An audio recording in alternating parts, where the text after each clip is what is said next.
This is Rob Tebbett for Boxing Social in association with Betfred. Delighted to be joined here today by Ben Davison. We're in Las Vegas. How you doing, Ben? Good, thanks, Rob. Yourself? Very well, mate. Very well. Got straight off the plane and come straight to see you. Very well, but I'll take it as you say. Yeah, at the end of a little bit of a stressful period in my life, but always available for you. Thanks for having me. How's things been? Good. Under a week to go, a few days to go.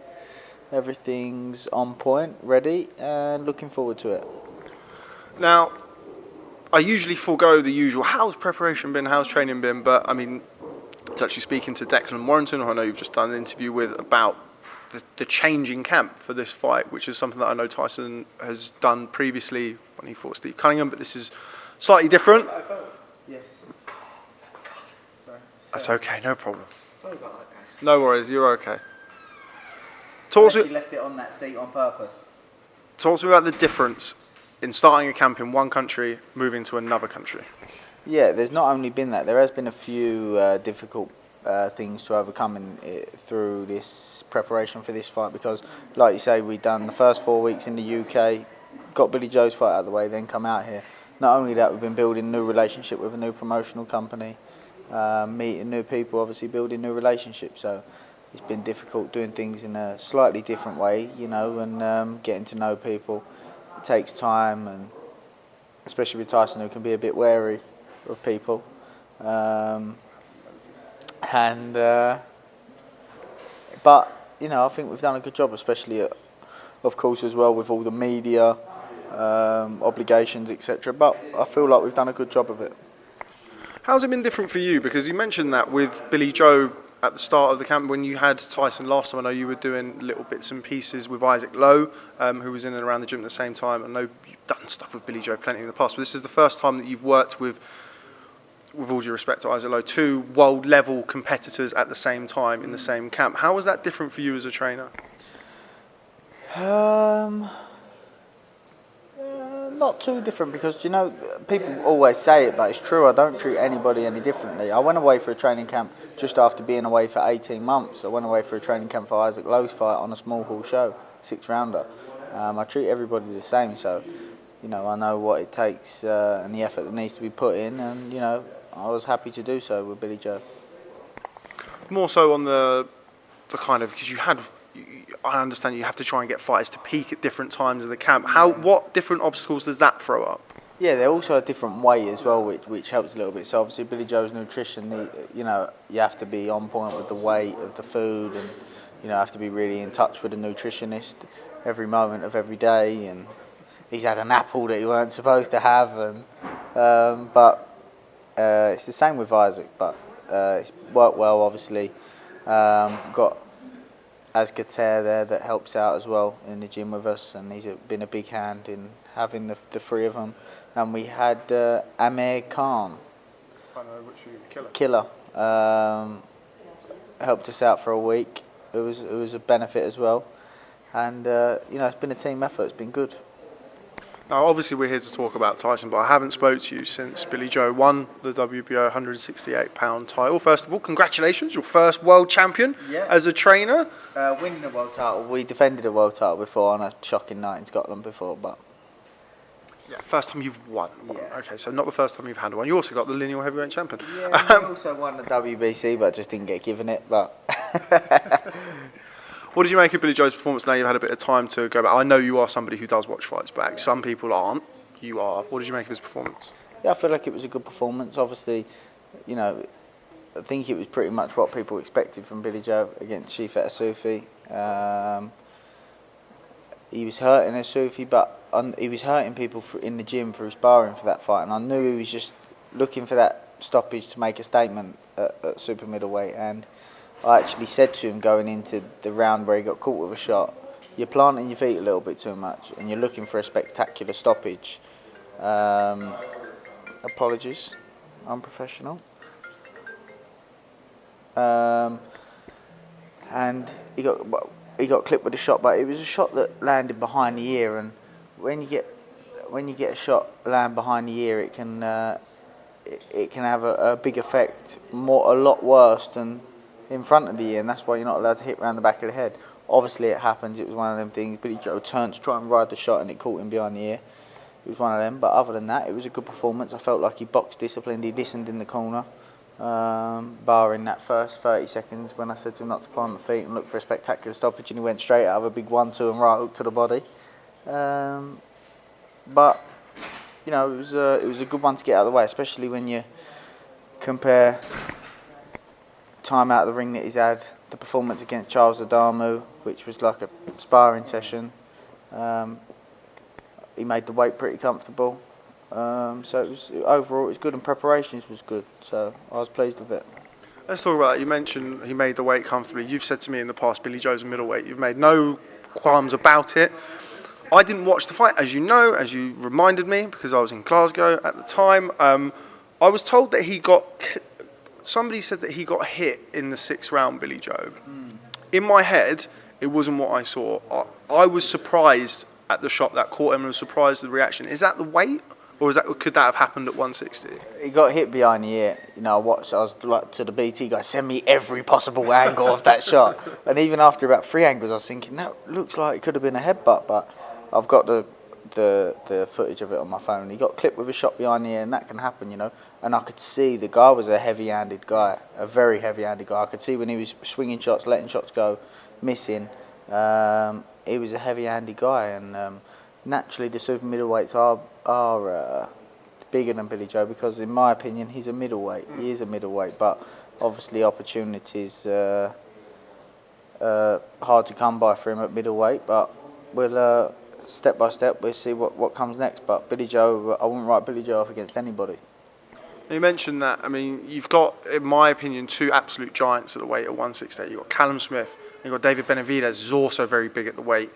The critics will look at Shifat Asufi, who, with all the best respect in the world, is neither one of those guys, hurting Billy Joe, and then look at Callum Smith and David Benavidez and say Billy Joe's going to be too small. Is that the case?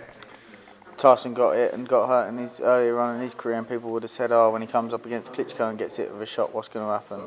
It's not how boxing works, you know. He just got clipped with a shot behind the ear, it happened. And if anything, it was a good experience for him, because it was an experience for him to learn that if anything ever happened again, he'd been there before and comfortable with the situation. Like when Tyson got dropped against Wilder, he knew, take my time, don't rush to get up. He spoke about it, he's been in that situation before, and it helped him later on in his career. And with Billy Joe, stylistically, Callum Smith and Billy Joe for each other are a nightmare for each other. But like I say, we'll wait and see. We'll see what comes up, and I think Callum's probably going to move up.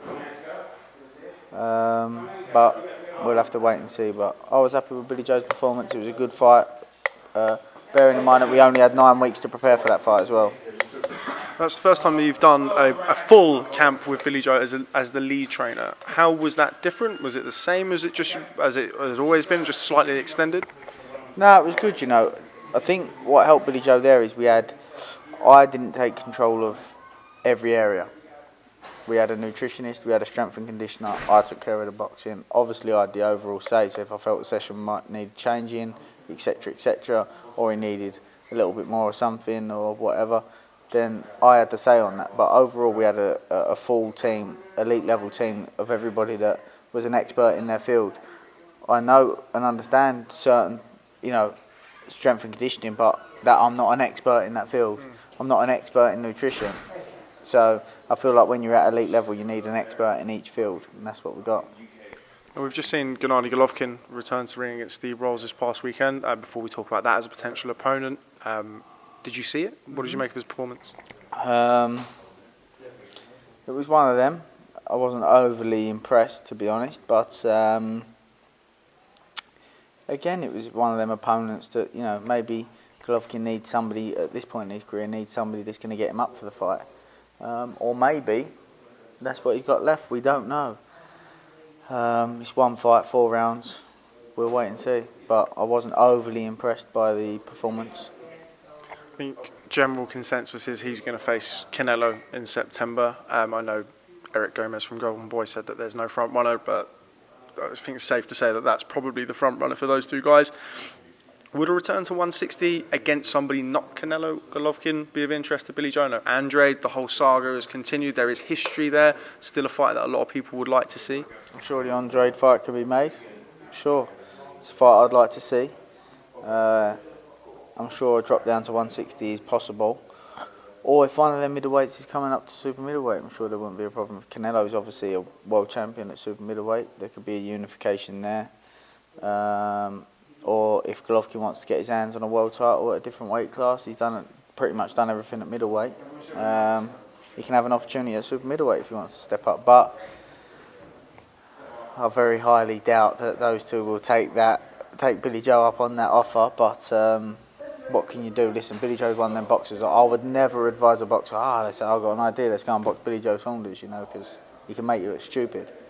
And he's an absolute nightmare. I was speaking to Andy Lee not too long ago. He said, from the outside, I looked at Billy Joe and thought, he's a good, typical southpaw. He said, but when I got in there, I realised how clever he was and that he can hit a lot harder than what people think. And that's what people find. But I think they know that, and like I say, they'll do their best to avoid it. I saw somebody ask Golovkin about Billy Joe Saunders.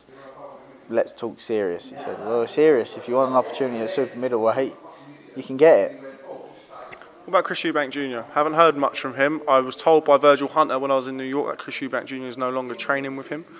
Is that a fight that could happen? I mean, it's been back and forth since the first fight. Is it both now at 168? Could it happen? I don't know. It's not really. I don't think it's a fight that overly would interest the public, is it, really? I disagree. Maybe it would, maybe it wouldn't. But we was in the Mayweather. Isaac was doing some sparring in the Mayweather gym, and his trainer was in there. Said that he'd been in the gym, but he was leaving that day. So apparently he's been out here training with the guy that trained him for the Degal fight. I feel like he made some improvements in that fight, but it's difficult, and it's to do business from the sounds of it with the Eubanks. Obviously, I don't know, but from what it seems like and what I've heard, it's difficult to do business. Is it worth it really? But we'll see. Tyson Fury. So he boxed Big T. Not me, even though people have been saying that about me. You being one of them. Tyson Fury headlining. You were the first one to dig me out. Yes, I was. Yes, so I do deserve it. Headlining at the MGM Grand. When Tyson came to you, 30 stone, could you have envisioned him headlining in Las Vegas 18 months later? No, to be honest. Not because obviously, not that he was capable of it, but because of where he was. It was like it seemed a million light years away. So I wouldn't have envisioned it at that point. Within a year of his first fight, he's back at Ring Magazine #1 heavyweight of the world. So what an achievement that is, and everybody's very proud of it, pleased, and it's been a very, very good journey. We spoke straight after the Deontay Wilder fight in December of last year, and you told me then that it would, in your opinion, or preferably for you, you would like to have seen him take a different fight. It wasn't necessarily going to be the Wilder rematch straight away. That's what's happened. Why is that? And now you've done a full camp. Why has that been beneficial?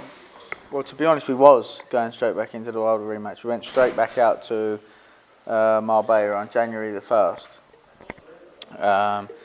in training, expecting the rematch. But and then negotiations were being a bit difficult, and then we found out that Wilder had agreed a 3-fight deal with Showtime, and that it wasn't going to happen next. So things changed. Why has it been beneficial? Because Tyson's now had time to recover from that weight loss that he had to go put himself through, and you'll see the benefits, and he'll reap the benefits from that, which you'll start to see. Will you see it all on Saturday? Maybe, maybe not. We'll have to wait and see. But in terms of performance, I'd say that this camp, Tyson sparring, has been the best that I've seen so far. Is that to do with the fact that you mentioned it there, and it's something again we've spoken about in the past, where you don't want your boxing camp to be fat camp? How does that help you now that he's down to fighting weight? I mean, he looked great physically, even in the Wilder fight, but he's lost more weight. We've just seen him there, full of beans. How Does that benefit you, not having to do that? I mean, you just mentioned about the sparring. It must make drills and everything just 10 times easier, I can imagine.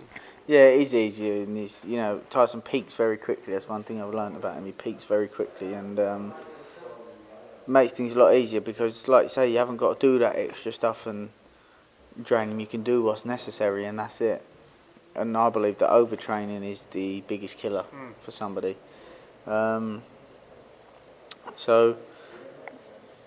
it makes things a lot easier, and he's been showing about his fighting weight. I think his fighting weight varies depending on who he's boxing. We put a couple of pounds on him going into this fight, just because stylistically a few small adaptations. And when I say that, some people think, oh, you're going to see a completely different Tyson Fury. No.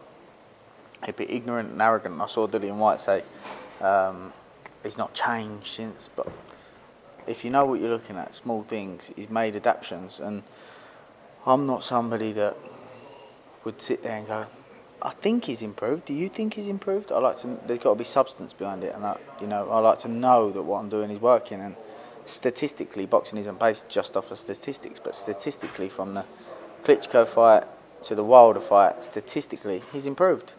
And there's substance behind that, like I say, because of the statistics. Obviously, there's some different changes there, and something I spoke about before was the one statistic that I want to find that I can't find, which I know wouldn't have improved, is the ground that Tyson covered from the Klitschko fight to the ground that he covered in the Wilder fight. That is a statistic that I'd like to find out, because I know that it was probably significantly less due to the weight loss. And obviously styles as well. There were certain different elements to the styles, but obviously there's been adaptations to Tyson's style. And one thing, I didn't pick Tyson up, but coming straight off of a Klitschko, when I picked him up at 30 stone, and the Sefer fight was the first thing, then the Pianeta fight, and then the Wilder fight. So anyway, like I say, stylistically there'll be some adaptations for Saturday due to a different game plan, due to boxing a different style, and so we put a few pounds on him. So his fighting weight will be a little bit heavier than it was against Wilder, and we'll see how that plays out. You mentioned that. Do you need him? No. Oh no, sorry. It's very, very busy here at Top Rank office, so it's no problem.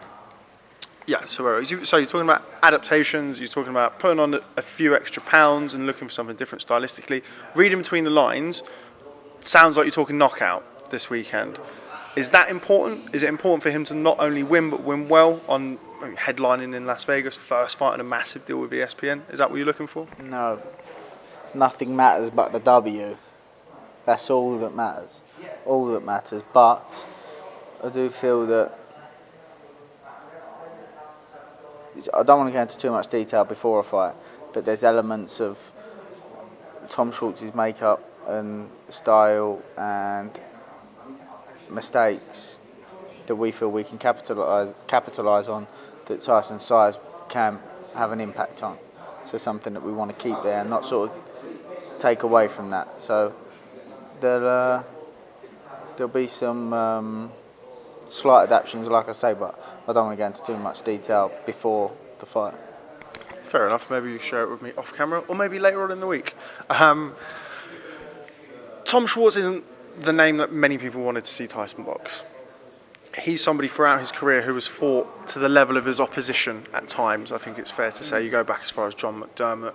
On the opposite end of the spectrum, Vladimir Klitschko, even Deontay Wilder to a degree. How important is it that Tyson goes in there 100% focused and boxes to the best of his ability? Obviously, it's important, whatever fight, but given the kind of examples throughout his career where he does do that, how much are you looking at that as his trainer? Obviously, there's something in his makeup that we're looking to try and correct, and we'd like to not happen, obviously, but at the end of the day, as long as Tyson gets the W, that's what matters. And obviously, as a trainer, you always want a fantastic performance, and that's what we've worked for, so we'll only find out Saturday. Keeping your cards very close to your chest. Always that happens on the first interview of fight week. A couple of weeks ago, there was a fight in New York. Was there? There was, yeah. Anthony Joshua, stunning loss really to Andy Ruiz. I don't think anybody saw it coming. No disrespect to Andy Ruiz, he's a very good fighter in his own right. Thoughts? ask me what do you want me to? It's just a very general thought. It's still one of those really that is still yet to really sink in, I think, for a lot of people. Just your thoughts on the whole thing, then we can pick at the details. Heavyweight boxing, it can happen. You make a mistake. Mistakes are made, and you get made to pay for them. What were your thoughts on Anthony Joshua's performance before the stoppage? A lot of people, myself included, I've said this before, I didn't think he looked anywhere near at his best in the opening couple of rounds. Would you agree with that? I would say that he picked up sort of how he looked against Povetkin. I think that he's sort of been caught between trying to be a little bit looser and box. I say box, not as in disrespect, but what is box, and to fight, and I feel like he's sort of trapped between caught between two different styles. He's not sure of how to go about things at the minute, and what his style is. I think he's trying to improve, which all fighters' goals should be to improve, but I feel like he's just sort of at a position where he's a bit confused, and that's how it showed. I saw him trying to throw a jab from the hip, a hip jab. I've never ever seen him train on the pads with Rob McCracken or hitting the bag or drilling and practicing a jab from the hip, but yet he was trying to do that in the fight. And he doesn't have the fluidity, or hasn't found the fluidity to transfer between boxing and fighting. And I think that unless they know specifically what the problems was, I wouldn't be taking the rematch. It's okay to say, next time we just box a little bit more. Like I said, box a little bit more. What is box? What was the problems? Do you know? If you don't know, you can't just say, box a little bit more. Maybe we should pressure him a little bit more and come forward a bit more. You need to specifically know what the problems was. And if they do, then fair play to them, take the rematch. But if they don't, I wouldn't bother taking the rematch. You mentioned the rematch. I think a lot of people look to the fact that with the situation politically in the heavyweight division, not taking that rematch could be disastrous for Anthony Joshua and for Team Joshua, let's just say. Do you think that's why they will be taking the rematch? I don't know. He says he wants to be in the game for another 9 years or so, and why would you be in a rush? I don't know if they know what went wrong, what the problems was there. If they do, it's okay, but if they don't, it's a difficult one. Andy Ruiz is a short guy whose main assets are that he's got fast hands, he can punch, and he's got variety. But physically, he's a lot shorter and a lot shorter arms than Anthony Joshua. But if you're stepping in, the textbook says step in with your jab. The textbook says. But if you're stepping in with your jab against a lot shorter man, if you miss that jab, you're closing the distance for them and giving him an opportunity to use his main assets. And I just think that it's a little bit too, Joshua's boxing is a little bit too textbook. This is what you do. It's very predictable. And, Andy Ruiz managed to read that and make him pay for it. But if they know specifically what needs to change, then okay, take the rematch. But there was a lot of flaws there, and I feel that there has been a lot of flaws there, but his physicalities have been able to sort of smooth over the cracks. But not that he's an Olympic gold medalist. It's not, and I'm not trying to talk badly, but it's just understanding. If you don't know, if nobody shows you, how can you know? But I'm not saying Rob McCracken, because Rob McCracken's achieved more than me in the sport. How many Olympic medals has he won with boxers? World titles. He's achieved a hell of a lot in the sport. So I don't know. I've not been in the gym with Rob McCracken. I'm not going to sit here and say, he's good at this, but he's not good at that. Or, he's obviously very, very good. So as long as they know where the problems lie, then I suppose there probably wouldn't be a problem taking the rematch. But I'm just not sure if they or Joshua understands. Maybe Rob's telling him if he understands how to box somebody with that style.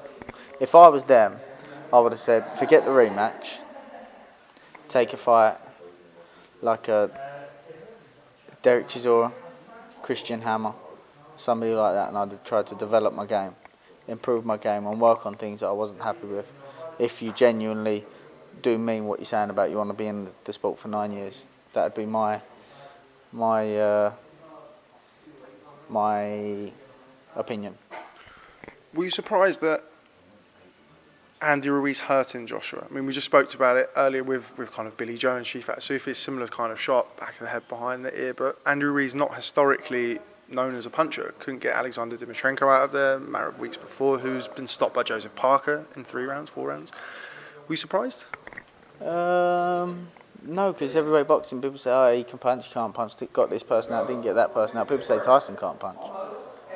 Believe me, he can punch, but it's one of them. It's heavyweight boxing, and it happens, and you know there are vulnerabilities there and flaws there in Joshua, and